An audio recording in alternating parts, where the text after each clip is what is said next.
नमस्ते विद्यार्थी मित्रांनो, बघा ज्या विद्यार्थ्याचं ई स्क्रुटनी कन्फर्मेशन झालेलं आहे, त्यांचे जर मार्क फोटोकॉपीमध्ये वाढले असतील किंवा त्यांना काही चेंजेस करायचे असतील, तर डायरेक्टली ग्रेव्हन्स सेंड करायचा आहे. ग्रेव्हन्सचं ऑप्शन जे आहे ते या ठिकाणी सबमिट ग्रेव्हन्समध्ये अवेलेबल आहे.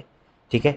इथे गेल्यानंतर भरपूर सारे तुम्हाला टाईप्स दिसतील. त्याच्यापैकी जर आता या स्टुडंटला काय करायचं आहे, त्याचे फोटोकॉपीमध्ये मार्क्स वाढलेले आहेत, तर त्याला ते चेंज करायचे आहेत. मग तो काय करेल इथे grievance statement of marks obtain in diploma examination है ना. ओके, तर त्याला सिलेक्ट केलं आपण. त्याच्यानंतर इथे लिहायचं please unlock my form to change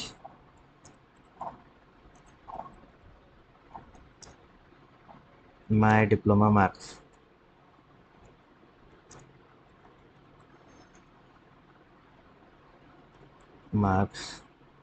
as increase in photocopy.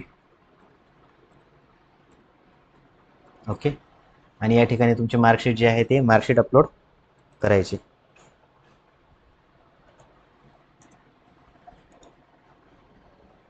या ठिकाणी सिलेक्ट फाईलवरती क्लिक केलं आपण.